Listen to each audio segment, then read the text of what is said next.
Our participants are jumping in. We'll give everybody just a minute to get and join with us. I hope everybody's having a lovely, fantastic week. Jess, what's been the highlight of your week? Oh, that's a really good question. We're working on some really exciting kind of best practice work right now. And so kind of working with customers and looking at core data and kind of walking through some of the trends that we see come up. So Nice. yeah, that's where my head's been so far this week. What about you? I have had quite an interesting week, but some really good conversations with clients. I've got a client down east that's planning to be able to move herself out of the business and start to be able to semi-retire.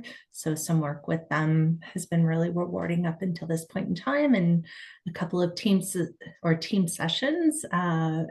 Lots of good feedback, lots of insights, aha moments. So that always makes the week better. Amazing. Yeah. Well, we're on a tight schedule for today. Should we get started? I think so. Okay, excellent. So we're going to jump right in, and we're going to start with the fact that, you know, when we take a look at organizations, we want to get really practical. You probably know who your high potentials are. Few organizations, however, can clearly explain how they know that. And that gap is really important. That's what really matters. When a high potential is labeled without evidence, it turns into risk. Wrong bets, stalled pipelines, avoidable exits, and surprise gaps when you look at critical roles. So today, we're going to talk about readiness as a system, not as a nomination, not as a gut feeling. So the real question isn't, do we have high potentials? It's, do we want or do we have what we need in place to make that claim responsibly and be able to develop people on purpose?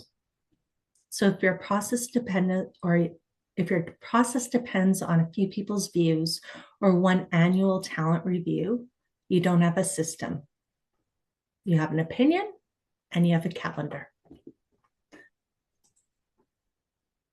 So thank you so much, everyone, for joining us today. We're really excited to really have this conversation because readiness is one of those topics that sounds really straightforward when you think about it, but it actually kind of breaks down once you actually get into it. And so really just before we dive into the content, just want to do some brief introductions. So Candace and I, we work with organizations on their talent systems. Basically, how do you identify talent? How are you developing your talent? And how do you actually kind of prove that progress over time? So my name is Jessica Woodward. I lead partnerships and community at Succession HR. So I spend a ton of my time working with organizations and with our partners to help make succession planning usable, right? An actual process that's something that lives outside of a spreadsheet, and it lives in those day-to-day conversations with employees and managers and executives, and trying to really connect the dots together to help teams make better people decisions before they're under that pressure. Yeah, excellent. And I'm Candace. My work sits at an intersection in between organization development and talent strategy. I work for an organization called Concord Consulting, and our organization connects the business plan to the people plan.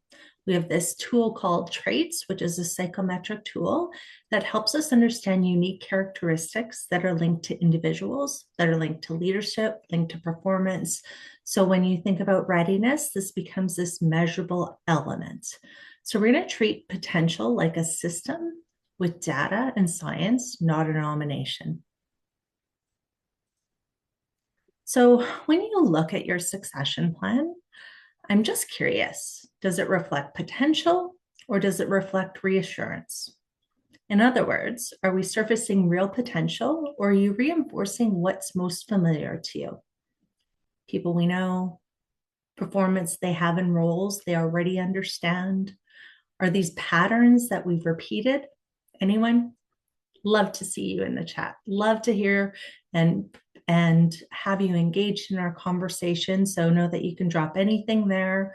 Tell us a little bit about where you're from. Or if you have a specific question and you don't want the whole world to see, feel free to put it in the questions. So as we think about a lot of talent reviews, they tend to be organized. There's these charts, they're beautiful, they're clean, there's these grids, they're filled. But here's the more meaningful question. Does your data actually predict anything?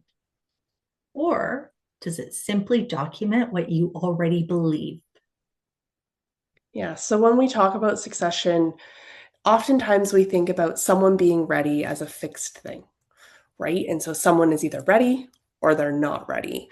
But in reality, readiness really moves. Someone can be ready today, but the role hasn't changed, or expectations, as Candace said, are familiar, but then strategy is going to shift, or the role changes, or things just get more complex. And suddenly, the candidate that you had or the plan that you had really no longer fits the situation. So, what we tend to see a lot of isn't the lack of talent, it's the idea that you don't really know, right? You have that untapped capability component of people have more to offer. But if you're not asking the right questions, how are you supposed to know that? Right? We don't expect anyone to know all the right questions to ask. And so being able to kind of walk through some prompts, think about what does this mean for your organization, right? Are you asking the right questions of your team and of your people? And when you kind of get down to it and get to those answers, where are you truly assessing that readiness? And then ultimately, what does that look like? Yeah. So Jess, so speaking about questions, there's a reason why we're not getting any in the chat. It's because our chat is disabled for some reason. Okay. So Leave that with me. I will work on that. People want to talk to us and we're not letting them. So uno momento. Thank you so much for letting us know in the questions. We're going to turn that on for you. There's a question as to whether the deck will or will not be shared. I don't have any concern sharing it, Jess. I don't know if you do. Yeah, absolutely. We will, I believe we will also share a copy of the recording after as well. Excellent. Thanks so much. And while you're doing that, let's test it out before we move on. Okay. And I'm just going to take a look and we'll see if I've made some changes. So hopefully, yes, woo! Success. Thank you. Thank you. Excellent. All right. Well, then we're okay to move on. If you have anything, throw it in the chat. Oh, level. Thank you. Fantastic. All right, Jess, back to you. Okay. So what it boils down to is really, why are we having this conversation and why are we having it now, right? Context has changed, but we find most organizations, how they conduct succession planning actually hasn't really changed. And so there's obviously a few factors kind of coming into play here. So the first is volatility, right? And we're all living that today in terms of how the landscape is shifting, right? Your organization strategy is pivoting, your priorities are changing.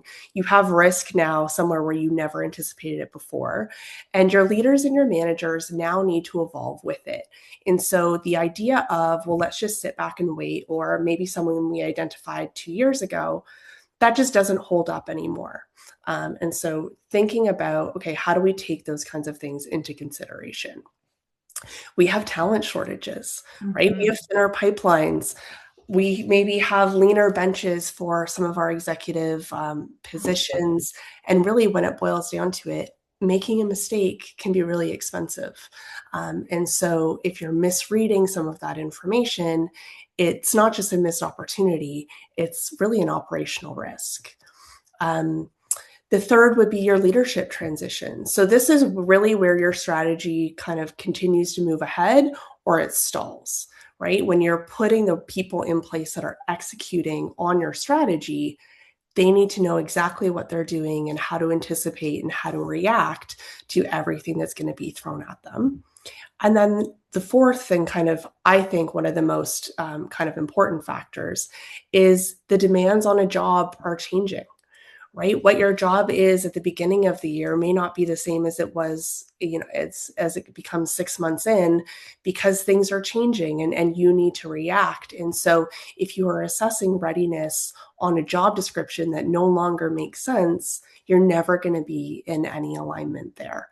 And so when we're thinking about how do we develop talent for a role that is going to be changing or a role that we don't even know exists yet, and so instead, you need to kind of think about who has the capabilities to adapt, right? Who has some of those skills and those competencies that we can kind of put them in different areas and they can have that adaptability.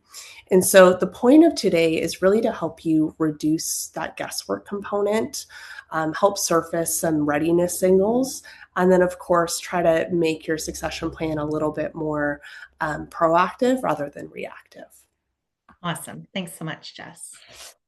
So, Steve, I'm super excited to hear that you're working in Northern Alberta and that you need what the conversation is about what we're talking. So I hope that you leave with some more information, some ability to start to think about how you can start to implement not only succession in your organization that you're working with, but how this can align with every organization that you connect with. And Nikisha, I think for your perspective, your organization has just implemented succession planning. So I'd really love to hear about how this maybe enhances that. So in any case, before we go any further, I want to anchor this real time decision.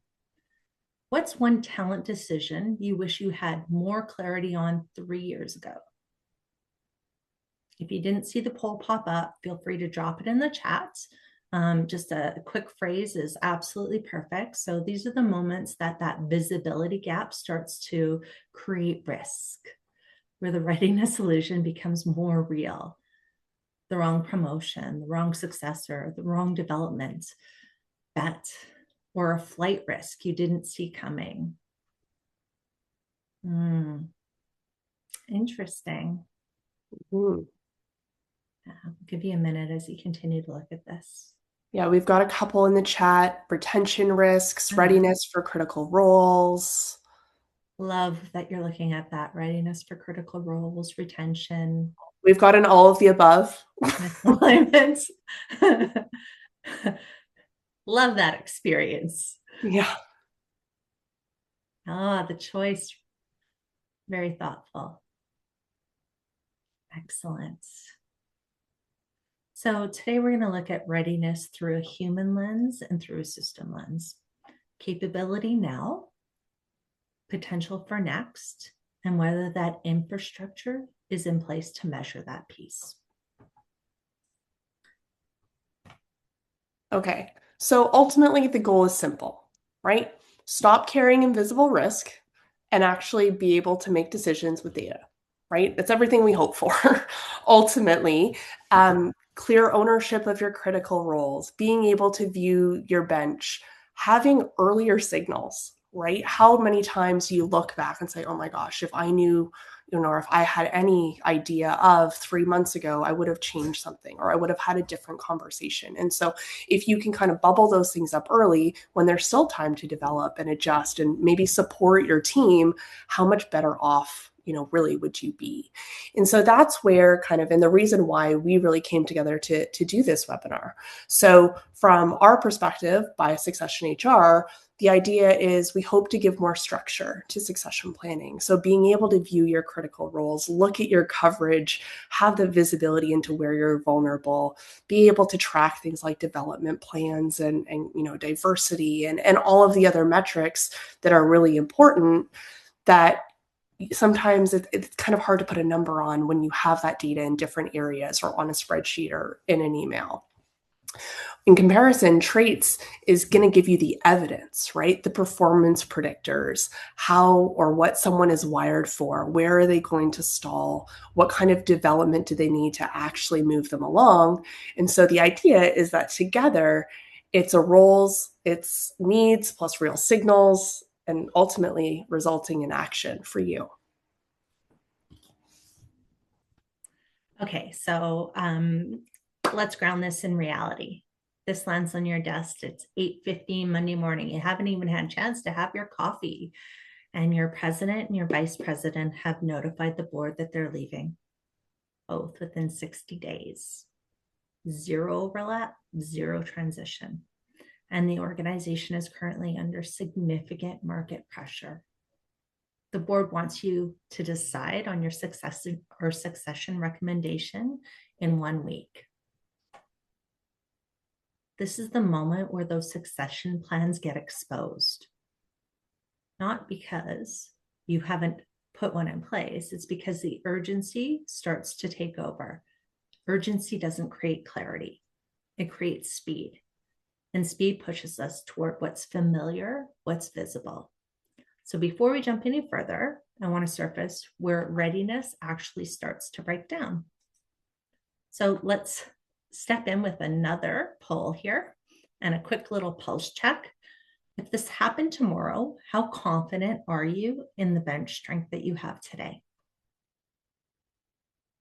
And as you're thinking about that and thinking to respond, yeah, okay, we'll give you a minute here. It's easy to feel ready when succession is hypothetical. It feels very different when you have 60 days to make a decision that has to be real. Yeah, we've got a couple not very confident coming in the chat. Yeah. And we've all seen this, right? We've seen that individual contributor that gets promoted. They do really well in their individual contributor role and their supervisory role. They're kind of still doing pretty good. So we continue to promote them, continue to promote people up the organization. And what happens is that these little cracks that started when they were supervisor continue, become bigger, become larger. Yeah, absolutely. Yeah. Right? It's when you put a little bit of pressure on a process, that's when you're going to find out if it actually works. Yeah. Well, and even if you have that confidence, then you need to think about what's the next piece? What happens if you make that move? What does that create behind you? How strong is the bench strength that you have in your organization? And how ready is that next layer to be able to step up and step in? Yeah. Excellent. Well, thanks for those of you that responded, whether it be in the poll or the chat. So if your answer is anything short of yes to this next question or to the question, I want you to think about, where do you see the biggest gap between what someone shows today and what the next role really requires? And if you haven't figured this out, I apologize. I should have stopped to explain this.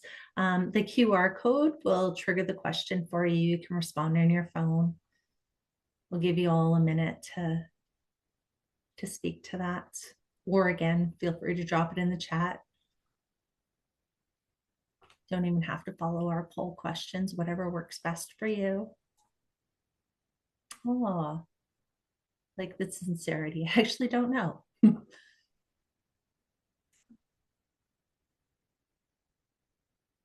Influence enterprise.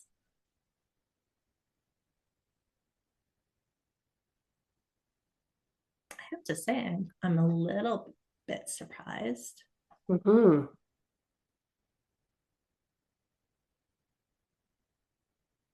I'm surprised. I thought there'd be more around shifting from personal execution to enterprise strategy, adapting to priorities, people, context changes. Just, is there anything specifically that surprises you here? Yeah, I mean, kind of along the same lines as what you were thinking.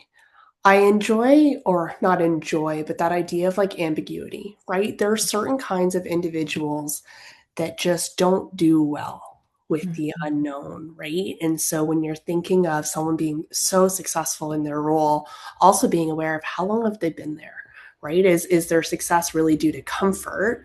And even though they might, be ready for that next role or think they're ready for that next role, are they comfortable being uncomfortable and asking those questions and kind of Mhm. bridging that gap? Yeah.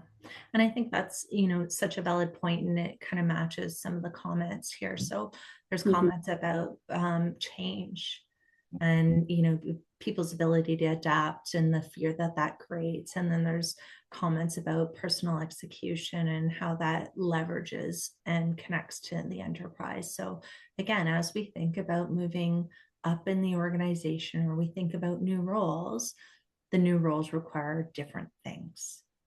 Every Mhm. role has a personality.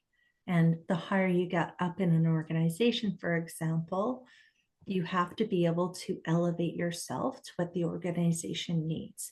And not everybody can do that naturally. Doesn't feel great, doesn't come easy. Yeah. Level, I would say mindset gap, but I'd actually just say it's actually something different. And I'm going to show you why specifically. So before we talk about the people, we need to step back and think about that role. I mentioned it just a few minutes ago. So I want to walk through this scenario together.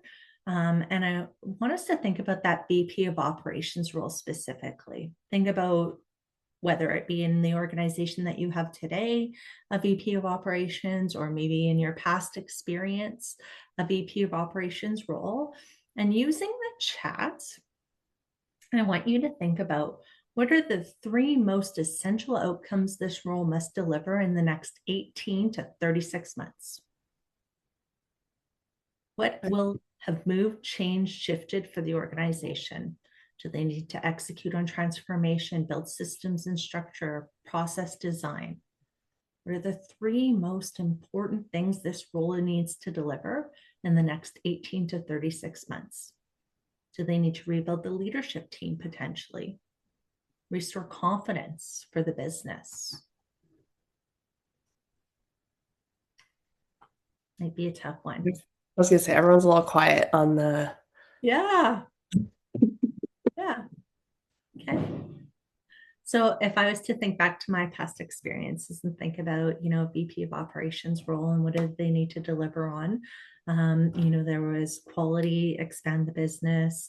I would think about, lean operations, improve operations, find a way to do things quicker, faster, better, save revenue or save money, increase revenue. Love it. Consistency and trust, leadership, accountability, client Mhm. retention, getting on board with core deliverables, ensuring the deliverables are met and standards are followed. Yeah, focus on growing, developing leaders on their team. Fantastic. Okay. So now let's flip this.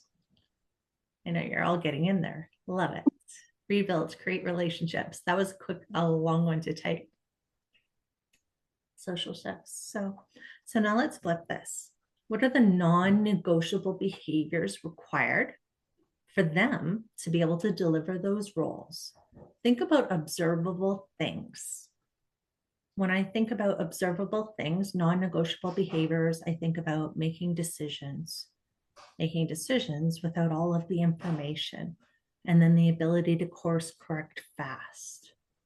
I think about setting priorities, being able to say no, even with noise from the stakeholders, for example.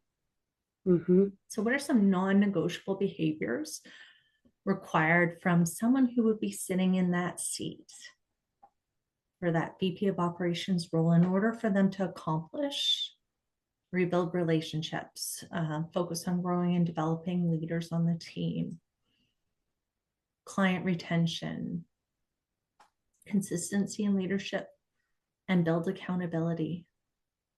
Okay, they're starting to come in now. So we've got show up physically and in conversations and being able to communicate often and clearly, being able to have a global perspective and kind of be transparent, Yes. um, honesty, team leadership, getting your mid-level leaders on board, walking the Mm. walk of what you expect, being actually Mm. showing up, making smart decisions with the information that they have, collaboration, Oh, Excellent. lots of stuff coming in now. Love it. Okay, so let's move to the next Yeah. slide. So now if you were to zoom out and think about the environment as a whole, and I say environment as a whole, not just, the location, the company, the team, what else could be influencing the role? What makes this role hard in that environment? What conditions create more risk or generate ambiguity? Perhaps maybe the strategy hasn't been settled. The market keeps shifting. There's a transformation that needs to take place, new technology, restructuring, integration. What else? When we think about how that environment can influence. Yeah. Yeah, political uncertainty. That's a great one, Deb. Personalities. Yeah, the personalities do play into that environment. Absolutely. Okay, well, as you're thinking about that, so this is how readiness becomes concrete. You define what success requires here, now, and next. Then you assess people against that instead of against a job description. Excellent. Yes, I'm going to pass it to you. Okay, so really I want to walk you through what hopefully will be a little bit of a mindset shift. Okay, so bear with me. So traditionally, succession planning starts with people, right? You look at who's doing a good job today, you think about who's been around for a long time, who feels familiar, and then you think, okay, where could these people go? Right? What might be a good fit? And this works sometimes when, organizations are stable, but then it kind of starts to break down a little bit when the job itself is changing. We talked a little bit about the environment changing and kind of everything that's going on in organizations. And so the traditional approach kind of now is starting to show gaps. We're reacting to things after the fact rather than hopefully proactively identifying areas. Really, where we want you guys to start thinking is an idea of role first succession. So instead of starting with people, start with the roles, right? What outcome does this role need to, drive in the future of this organization? How is the context changing? What's going to be harder about this particular job, 2, 3, 5 years from now than what it looks like today? So once you're able to do that, it becomes a lot easier for you to actually separate out strong performance from when someone is actually ready, right? Mm-hmm. When someone's skills align, where they're close, where there are true gaps. And so the biggest difference here between the two is really timing. When it boils down to it, is role first helps you identify those gaps early, right? Before there's that urgency. And then hopefully, because it's early, you're then creating some space to actually develop people internally rather than scrambling and, taking a while to fill a role, going external, whatever that may look like. Excellent. So, Astrika, we've seen your question on frequency and whether or not, or how often a larger organization should take on succession planning. So, we're going to park that, but we'll answer that before we sign off today. So, we've zoomed out, we've looked at the role. How do we know we've got the right person? So, again, using the chat, I want to make this super interactive. What are, when you think about alignment, early signs of alignment? And by alignment, I mean the person is matching the role, the context, how they think, decide, lead, how they influence. What are some early signs that you've picked up the right person and they've got the right bum in the right seat? Early signs of alignment. What do you notice? What do you see? What do you hear? What starts to happen when there's this natural connection to the role? Outcomes delivered, constructive communication, a feeling of clarity and confidence from their team. Yeah. Yeah, what else? Genuinely care about the org engagement. Yeah. Confidence, comfortable change. Yeah. Asking questions. Mhm. Excellent. So then let's flip that and say, what are some of those early signs that you've got misalignment? You start to notice something different. Someone's not rocking their role. Things aren't happening the way you thought they would.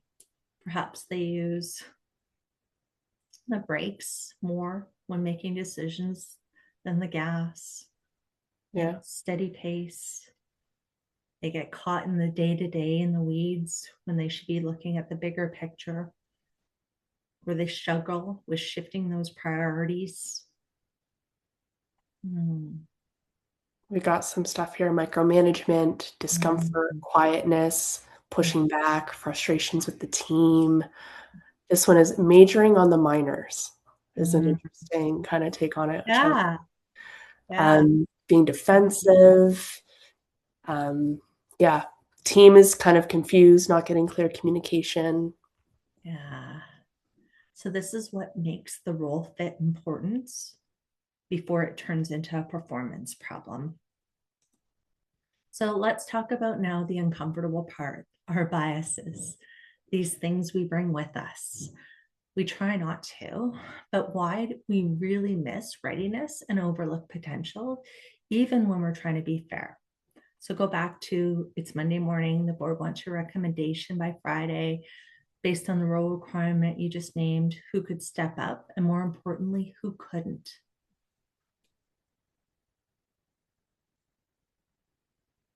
Jess. Sorry, everything cut out there for a second for me. That's okay. We're having the great tech. Black screen. Hey. Don't worry, I'm still here. Yeah, so this is really when those patterns show up. And so the idea when pressure is on, obvious really becomes obvious, right? It's not true because it's comfortable, it's true because it's familiar. And it gives us kind of that sense of certainty. And so this is really where you can confuse visibility with capability, right? If you're always hearing from the same person in a meeting or email or whatever that looks like, you're always bumping into them, you tend to think of them kind of and have their name pop up when you're looking at opportunities like this. And maybe those that you rely on day to day tend to start to feel like they're a safe bet, right? But how does that look for others, right, who maybe aren't as visible but are still executing and doing and driving kind of the strategy forward?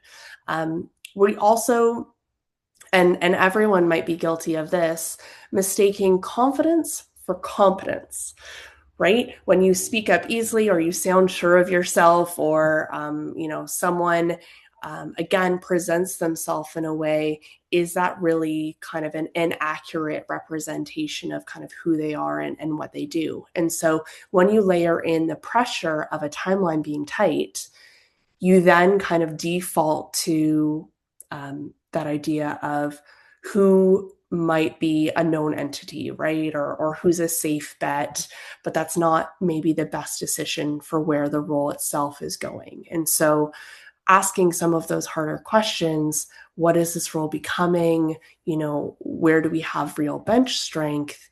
That's really kind of where you want your conversations to be focused. Yeah. And you just sparked a thought for me as well, Jess, is that often what happens is that you've got this person visible. And what do we do as an organization?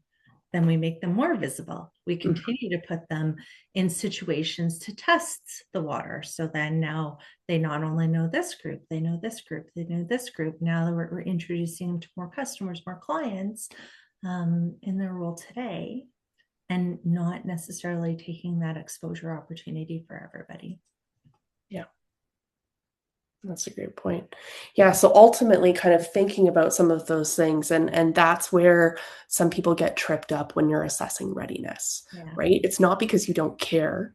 It's because a lot of the systems that are already in place kind of reward that idea of comfort over true clarity in terms of what or if someone would be successful. And so really performance and kind of the idea of performance reviews and all of that tells us what's working now, right? You're assessing someone on how they are doing in their current role. When you're thinking about readiness, you're trying to figure out what's next, right? So most systems are built, even today, if we think of compensation, they're built on, rewarding you for what you do today, Yeah. and you promote the people who are doing well in a role today.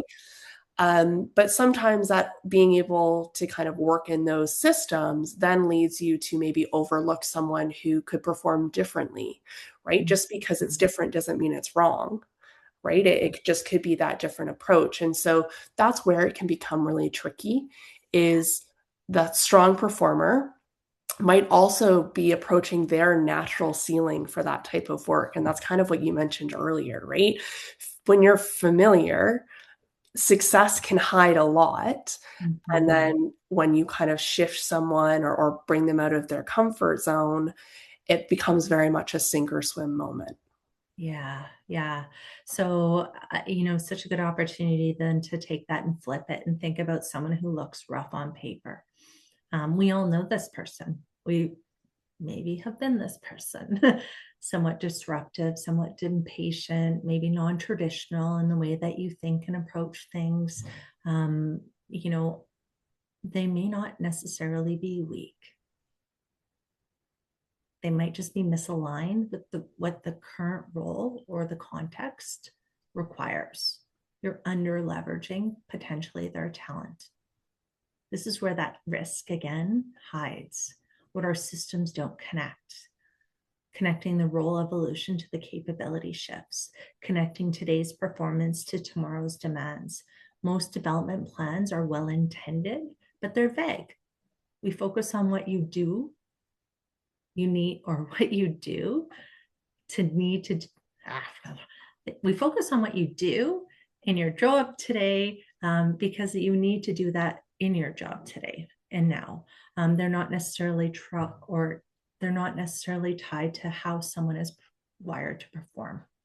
So, for example, if you've got someone that's low on detail orientation and we continue to focus on you need to be better at the details, you need to be able to break this plan down, but that's not their natural capability, we're focusing on the wrong thing. We should focus on how do we elevate their strengths and then how do we draw the people around them in order to shift that perspective. So let's pivot with another question. What if you could see future capability, not just performance? Not in a vague way, using clear signals about how someone's likely to operate in a bigger scope with more ambiguity, higher stakes. So a bit like having a crystal ball. Yeah. And what if succession pipelines were built on science versus popularity?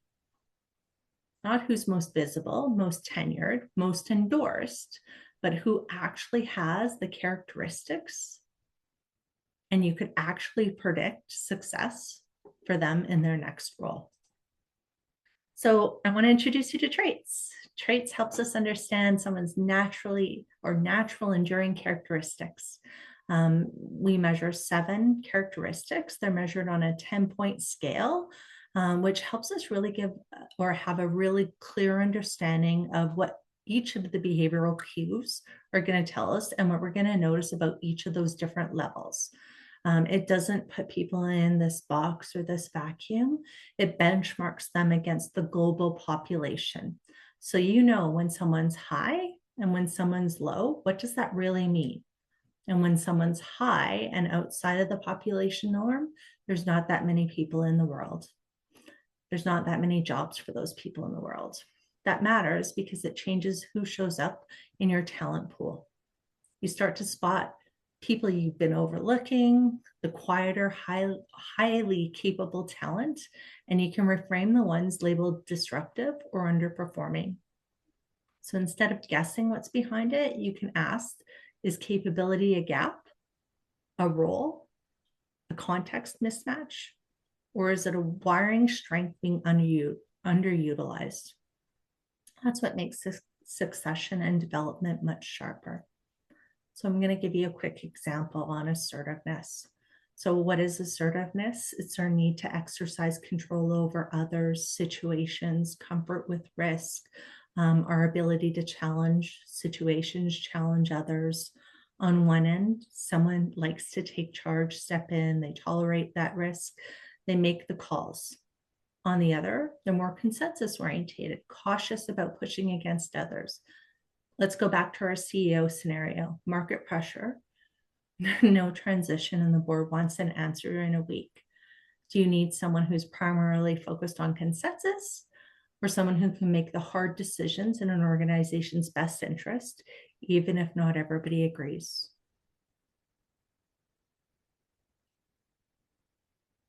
Neil, you've got a great question. So Liv will give you some additional information, and Nihal will kind of share a little bit more about that. So when someone's higher on detail orientation, they tend to be very detail orientated, dive into the weeds, process focused. When someone's lower on detail orientation, what happens is you've got this big picture thinker, someone that tends to be more informal, more strategic in the way that they approach things, be able to rise up. So not right, not wrong, not good, not bad, just different. And it's good to know these things. And wouldn't it be great if you had this map that shows you exactly what you can expect? Because that influences how they make decisions. I saw comments flow through a little bit earlier regarding micromanagement. So when someone's higher on detail orientation, they tend to lean a little bit more into holding things close. So the point is we really want to think about, how does this role and context demand, and who's really truly wired to deliver it? And it may not be the person that you've got on your succession. So here's the promise of bringing science into succession. It gives leaders a way of stop guessing. There's no shortage of talent. What there is a shortage of systems that actually liberate it. Most organizations don't lack capacity or capability. They fail to see it.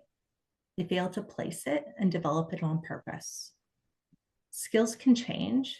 Behaviors, you can adapt.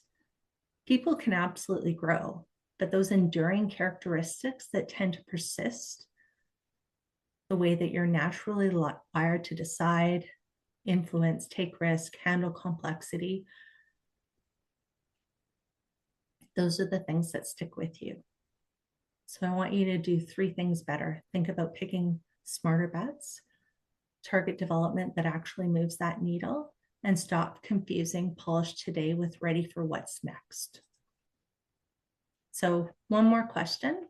What if development plans were anchored in the way people were built? When you understand how someone is wired, you can actually design that development plan against their strengths, what the role demands, and support the spots that are likely to limit them. It's not one size fits all. It's grounded in how someone is wired. When you understand their natural patterns, you can design growth that fits that next role. So I want you to recognize that traits helps us understand how someone is naturally wired. The qualities that make someone successful in one role don't always carry forward. And where succession plans start to break down, succession ensures that insight actually drives decisions, not just discussions. So we're going to look at skills next. Do they have really what's needed for that role? Okay. So where it really kind of all shows up in practice is when you kind of dive into that idea of a succession plan and assessing your candidates. And so what you don't want is more data just for the sake of data, right? What does it get me? What are the insights?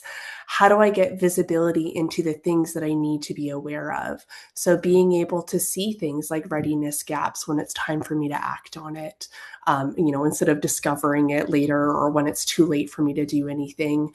But hopefully, it also means fewer emergency decisions, right? And so if something changes suddenly, we've all had, a leader with a medical emergency or something like that.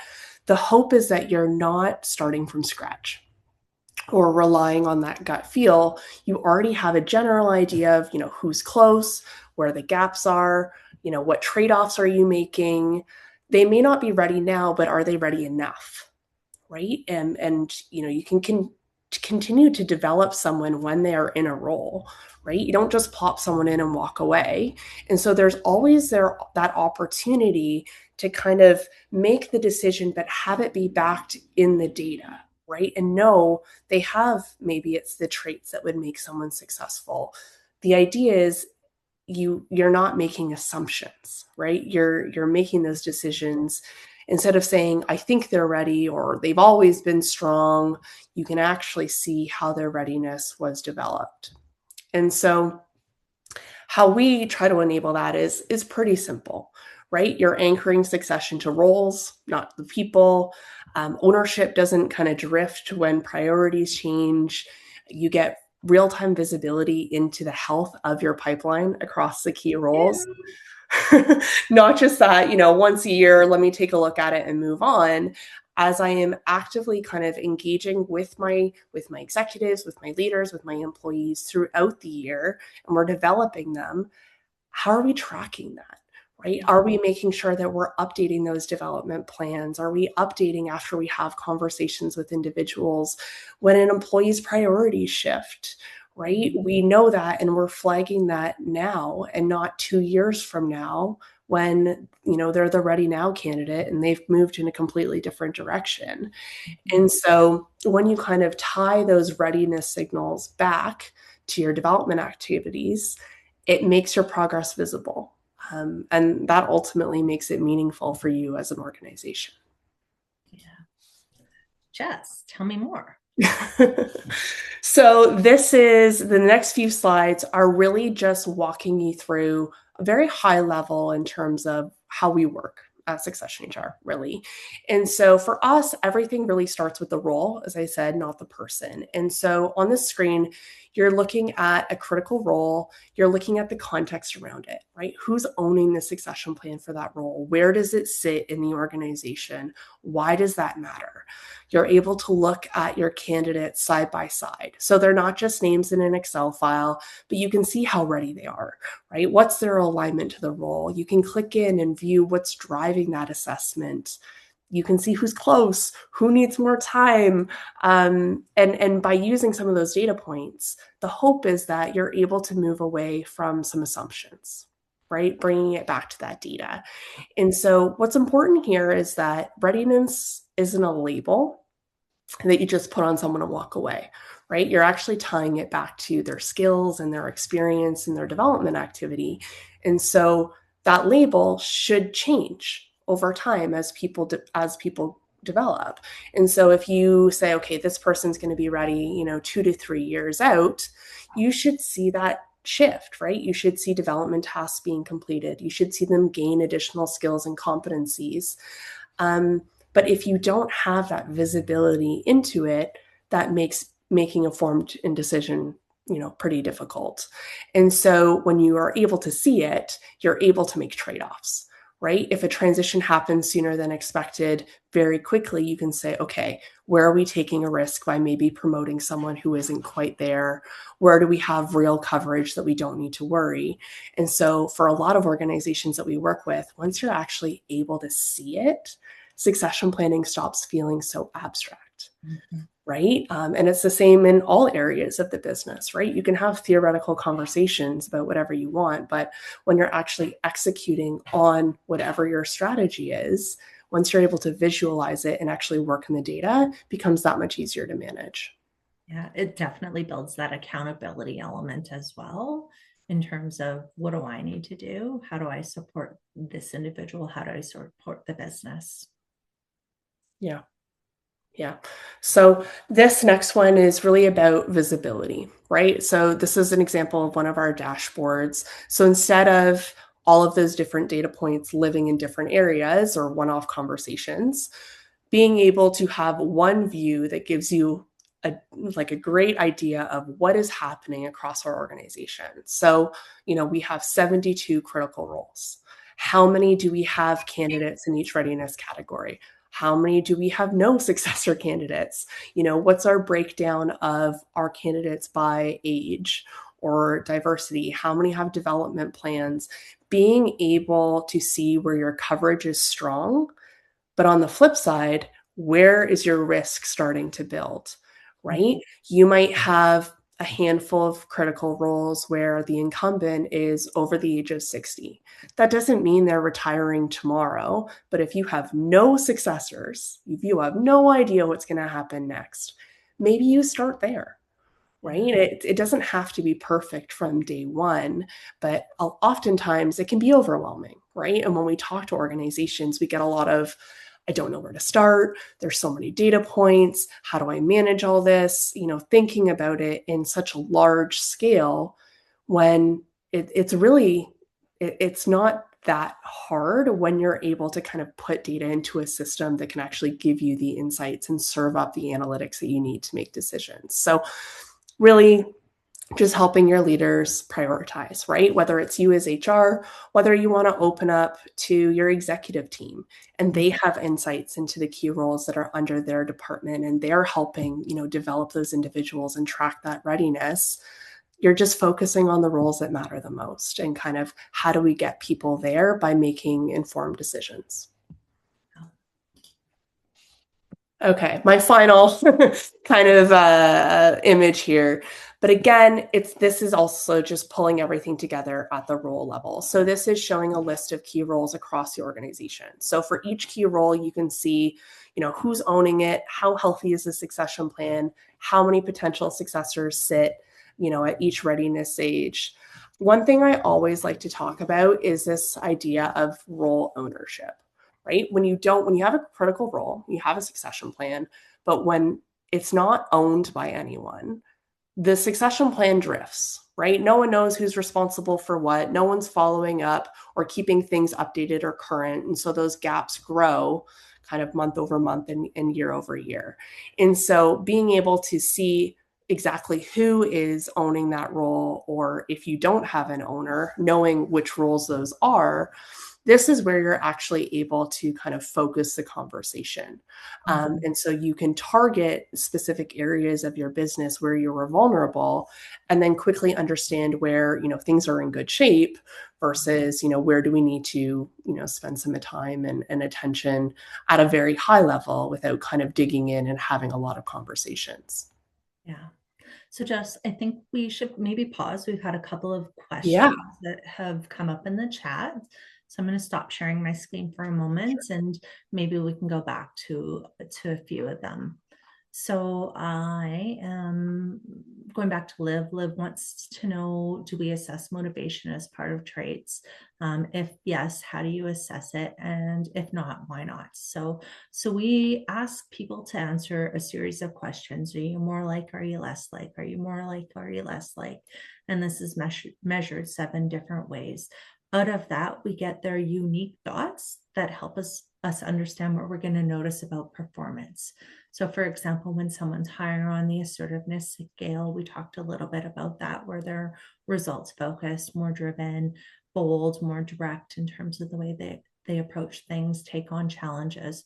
So behind the scenes, if we think about someone who's wired that way, we know that they're motivated by having flexibility in their role. We know that they're motivated by having challenges. That's going to drive performance and influence who they are. So yes, I would say we don't separately measure it, but we know based on the dots and based on each of the traits what motivates individuals. So when you have someone, for example, who's lower on that detail orientation, we know they're not going to be motivated by a role where they have to do constant detailed planning.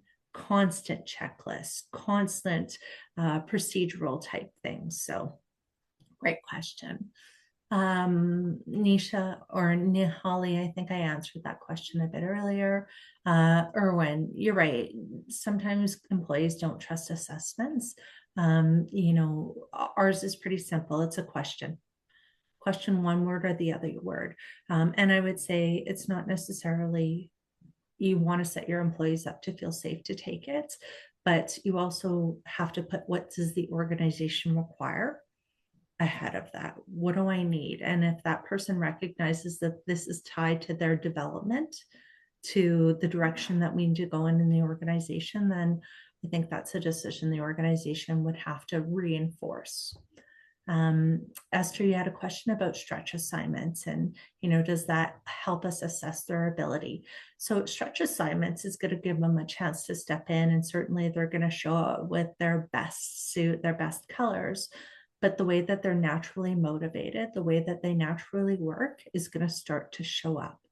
So they're going to walk in every day and they're going to want to do this great job. And it's just not going to feel like they can be based on who they are, being themselves. Or they're going to further question that comes next, they're going to take on that role and be like, yeah, that sounds absolutely fantastic. I'm going to try this. And then all of a sudden you're like, I hate this. I hate this job. I hate this. And then live, you hit those high performers that, you think are on your succession pool, but they don't want to go any further. Well, it's probably because they are already in a place where they've excelled in a role, but they're looking ahead and thinking, I may not be capable of that. I may not be comfortable doing that, or I already don't like the things that I have to do in my role today. So, and then Jess, I'm going to get you to step in and talk about the question about the APIs and other data sources. Yeah, for sure. So before I answer that one, there was one earlier and I don't want to miss because there was a recommendation of frequency for succession planning when you are a larger organization. And so when you think of, okay, if I do succession planning on paper or in Excel or something that's not really scalable, if organizations did it once a year, I would be over the moon, but they don't. Because when it is such a manual process and it takes weeks upon weeks to gather all the data, it's not a top priority, or if it's a painful priority. When we see larger organizations start to use a technology, what ends up starting as a once a year process actually ends up becoming more frequent, semi-annually, maybe even quarterly, because then it becomes a very purposeful exercise, right? I log in, I then spend 15, 20 minutes making whatever updates I need to about my candidates or my key roles, and then I log out and I move on. And so sometimes actually more frequent actually takes less time because I don't need to think back and like, oh, did someone do this? Or what was that development plan? And so when it's very much kind of that intentional, I'm going to sit down once a quarter, it makes things go nice and smoothly. And so, sorry, that final question about the APIs. So we do accept data from our main kind of focus is from out of your HR system. Each system treats data a little bit differently, and I'm sure we've all experienced the magnitude that is HR tech and these days. And so we start with the people directory out of your HRIS, and then the majority of your actual succession planning activities all happens in app. And that way, that's what's feeding the dashboards and kind of the formulas that are happening behind the scenes is because the data is direct in our system. Awesome. Any more questions at this point? Yeah, there's one here about recommendation to gauge performance, especially for succession planning, if organizations are moving away from performance reviews altogether. We use some outputs from performance of things like a 9-box or skills and competencies to help inform some of those succession planning decisions. That doesn't have to be an end result of a performance review, right? Or a more formal process. It could just be a manager kind of giving a pulse check on terms of employees. I don't I don't see a world in which organizations never do performance reviews, right? Because how else might an employee ask for a raise or know that they're doing a good job or whatever else? I think maybe just the structure of how it's done is going to become a little bit more lightweight and maybe more ongoing than once a year, but I don't think they're going away entirely. Yeah. So I know that we'd love to keep going. I know that we'd love to share much more with you. You've been absolutely fantastic, but I do think that we're at time. So yeah, I would say, if you have more questions, you can scan either of these QRs and reach either one of us.